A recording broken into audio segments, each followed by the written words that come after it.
We're getting some breaking news into the newsroom, Rich, and we are getting updates in rapidly, and we are hearing this is from Cami Mondo. She's saying that Trump has announced Elon Musk and Vivek Ramaswamy will co-lead Wow. the Department of Government Efficiency. You see, that spells out DOGE. Rich, and there we go. We have a statement from the Trump staff, and I'll read this out. Trump says, I am pleased to announce that the great Elon Musk, working in conjunction with American patriot Vivek Ramaswamy, will lead the Department of Government Efficiency, DOGE. Together, these two wonderful Americans will pave the way for my administration to dismantle government bureaucracy, slash excess regulations, cut wasteful expenditures, and restructure federal agencies, essential to the Save America movement. This will send shock waves through the system and anyone involved in government waste, which is a lot of people, stated Mr. Musk. It will become potentially the Manhattan Project of our time. Republican politicians have dreamed about the objectives of DOGE for a very long time to drive this kind of drastic change. The Department of Government Efficiency will provide advice and guidance from outside of government and will partner with the White House and Office of Management and Budget to drive large-scale structural reform and create an entrepreneurial approach to government never seen before. The third paragraph.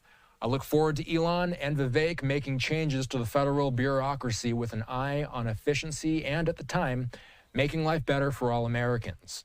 Importantly, we will drive out the massive waste and fraud which exists throughout our annual $6.5 trillion of government spending. They will work together to liberate our economy and make the U.S. government accountable to we the people. Their work will conclude no later than July 4th, 2026. A smaller government with more efficiency and less bureaucracy will be the perfect gift to America on the 250th anniversary of the Declaration of Independence. I am confident they will succeed. All right, Rich, this is breaking. DOGE. Vivek saying we will not go gently. What do you make of the Department of Government Efficiency, Rich? Well, a couple of things. First of all, Elon Musk, I think it was intimated by Donald Trump during the campaign that Elon Musk, if he were elected, if Donald Trump was elected, that is, would take this some sort of a position involving government waste. I'm a little bit surprised about Vivek Ramaswamy because thinking about his political future, he's someone who had very little name recognition outside the Byzantine business world. Now, because he ran for president, because during his presidential campaign, he often defended Donald Trump when Donald Trump would not participate in the debates. He is now somebody that I think it was certainly probably on Donald Trump's long list of potential vice presidential candidates. But I'm a little surprised by this because I saw other openings for Vivek Ramaswamy. One of them would have been if the current governor, Mike DeWine, were to appoint him to succeed J.D. Vance to the United States Senate. There's a lot of pressure on Mike DeWine to appoint somebody who's more of a MAGA Republican. Mike DeWine is more of an establishment Republican, not an insurrectionist like Donald Trump. So that means that the chances are that he has a better chance of nominating somebody who's more moderate than Vivek Ramaswamy.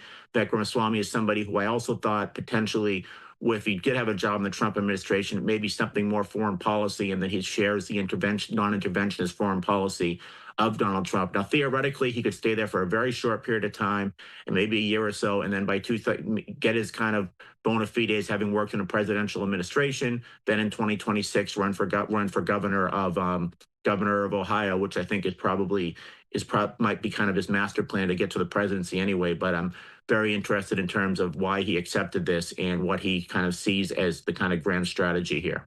As Meredith McGraw says there, this is aimed at slashing excess regulations, cutting wasteful expenditures, and restructuring federal agencies. Rich, to our understanding, has there been an appetite among the electorate for a more efficient government? Has that been a staple of this campaign cycle? Yes, but it's in many respects, it's like Maslow's hierarchy of needs.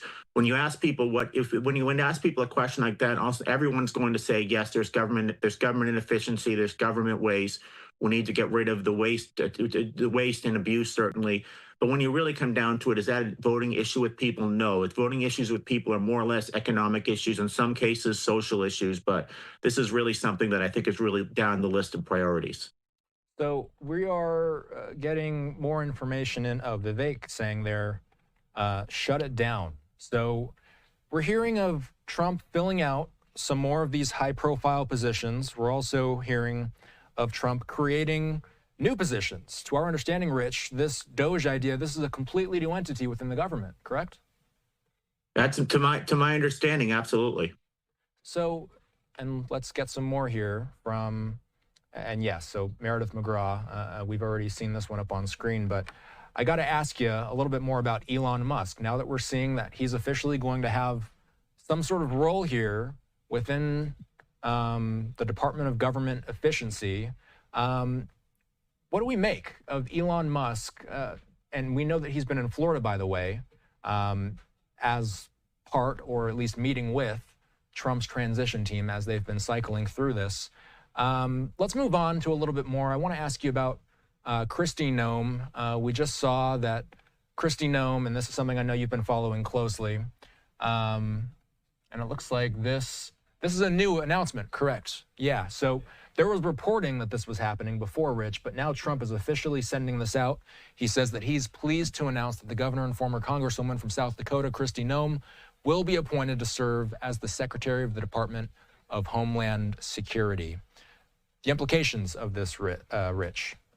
Yes, I think that this is not really that much of a surprise. I think most political observers expected she would get some sort of a cabinet position, assuming she's nominated in the she's nominated, and then the United States Senate confirms her. She's a former South Dakota. She's a current South Dakota governor. She's been reelected recently. She was somebody who I think many expected would actually run for president herself at some point, or potentially be Donald Trump's shortlist for a vice presidential running mate. So there's really not that much surprise. She was somebody who came into Congress, defeated an incumbent member who was kind of a moderate to conservative blue dog Democrat, and was really very much a conservative, kind of an ideologue in the more conservative caucus of the United States House of Representatives, ran for governor of South Dakota, has been spending a lot of time on the hustings, whether it was campaigning for Trump or whether it was speaking to conservative groups. So I think this is certainly something that I certainly would expect to be in her repertoire.